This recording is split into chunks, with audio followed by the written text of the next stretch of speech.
The community-favored A-10 Warthog has undergone a significant upgrade and will continue to be operational for an additional decade. What aspects have been upgraded, and what function will this iconic aircraft serve now? View until the conclusion is discovered.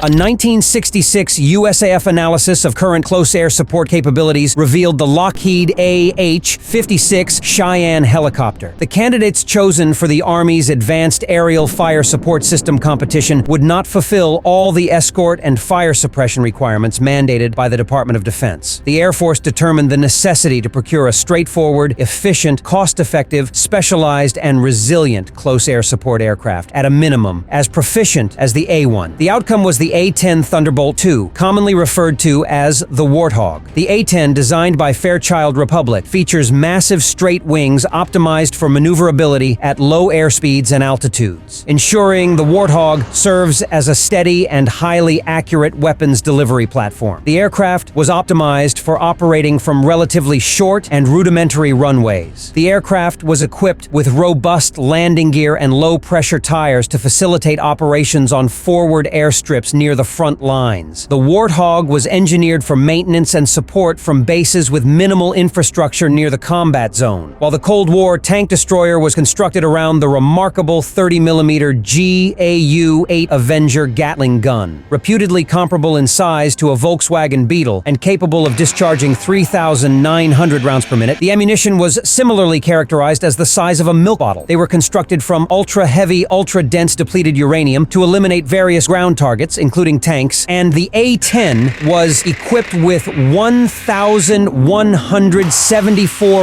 rounds of this ammo. This formidable cannon, together with the A-10's agility, flexibility, and lethality, possess an exceptional level of survivability. Numerous components of the aircraft are interchangeable between the left and right sides, including the engines, main landing gear, and vertical stabilizers, hence easing battle damage repairs. Other systems were fortified or redundant, along with the aircraft's self-sealing fuel tanks, shielded with internal and external foam. The aircraft could endure direct impacts from armor-piercing and high-explosive bullets measuring up to 23mm, absorb combat damage, and return to base for repairs due to its titanium armor, which also safeguards the flight control system components. Manual systems supplement the redundant hydraulic flight control systems, enabling the pilot to operate the aircraft despite the loss of hydraulic power. The A-10 demonstrated its value during the 1991 Operation Desert Storm, with its anti-tank proficiency, extended range, and extensive battle radius being especially advantageous. It exhibited a mission-capable rate of 95.7%. Throughout the Gulf War, 8,100 sorties were conducted, resulting in the deployment of 90% of the AGM-65 Maverick missiles utilized in the battle.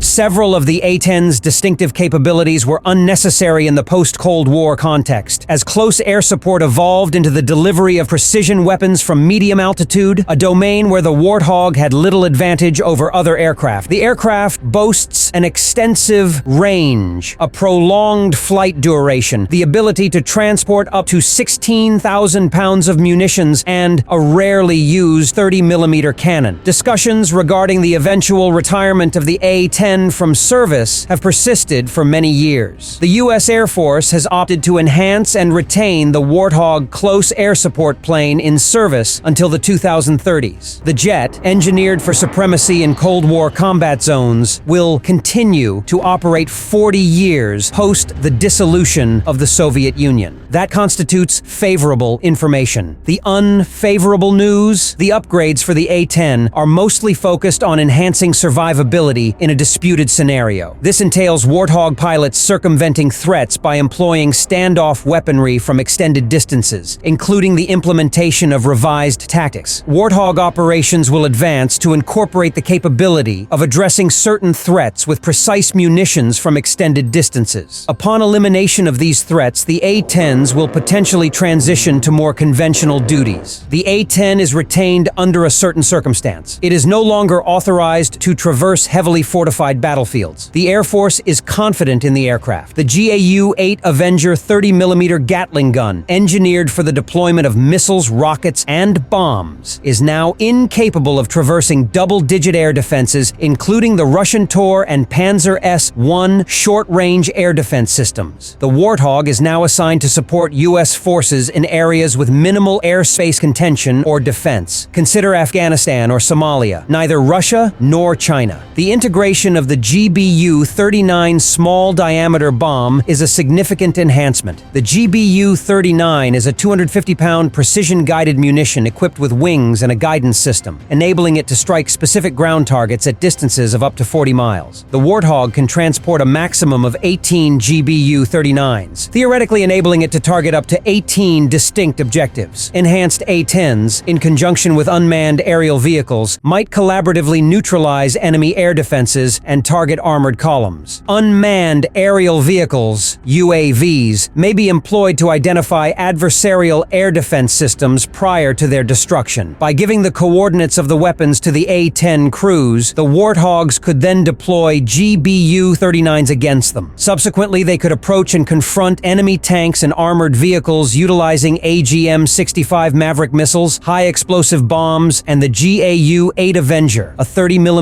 7-barreled Gatling gun. A wing replacement program is in progress to ensure the operational status of 218 A-10Cs until the 2030s. This initiative expands upon Boeing's Hog Up effort, initiated in 1999, which sought to extend the aircraft's lifespan to 16,000 flight hours. The foundational contract includes provisions for 117 supplementary wings. Currently, 173 wings are on order, with options for an additional 69 available. The Air Force is developing the HRDS, an 11.6-inch 1920 by 1080 pixel multifunction color display that substitutes the cockpit's core 6 analog instruments with a digital primary flying display. This will display high-definition targeting pod imagery alongside a new map engine. This is the most substantial cockpit modification since the transition from A-10A to A-10C. Further enhancements to the A-10 will encompass upgrades to the Scorpion helmet-mounted display, an augmented reality system that overlays targets on the ground within the pilot's visual field. This enables pilots to detect and confront opposing ground units. They must promptly reduce their vulnerability to hostile fire. These modifications are crucial as they furnish contemporary navigation devices to enhance situational awareness during instrument meteorological circumstances. Targets will be more discernible due to a high-definition display of targeting pod film, and increased map imagery will facilitate improved target correlation. The program may also incorporate the Link 16 network for information exchange with allied forces and a synthetic aperture radar pod capable of ground scanning and recognizing tanks and armored vehicles under nighttime and severe weather conditions, including clouds or fog. The long-standing objective to redesign the A-10s is not part of the present plans. Contemporary parts suppliers employing advanced technology may facilitate the restoration of the original engine thrust of the General Electric TF-34 engines, as opposed to the current mild tuning of the aircraft.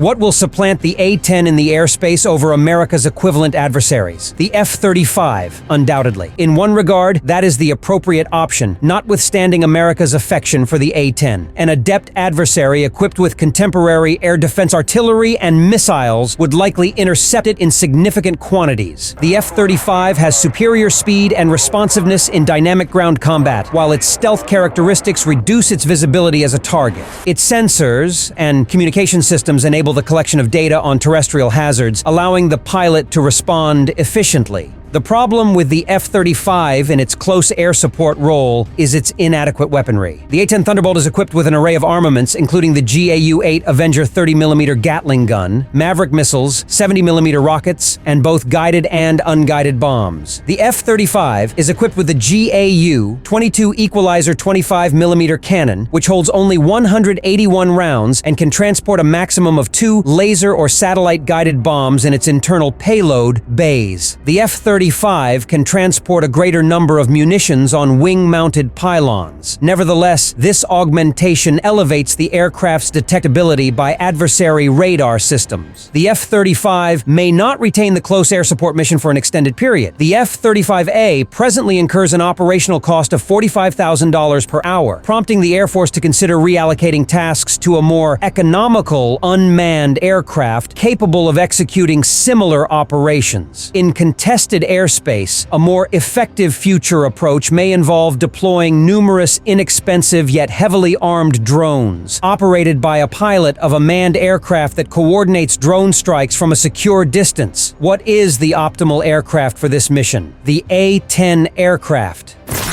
The Air Force's decision represents a partial triumph for proponents of the A-10, the semi-mythical embodiment of the aircraft. The era of soaring above battalions of adversarial tanks and obliterating them while evading barrages of missiles as an indomitable titanium-armored Valkyrie has passed. The Warthog, originating from the 1970s, continues to operate longer than predicted and may even surpass the longevity of the F-35. What is your opinion about the recent upgrade to the A-10 Warthog?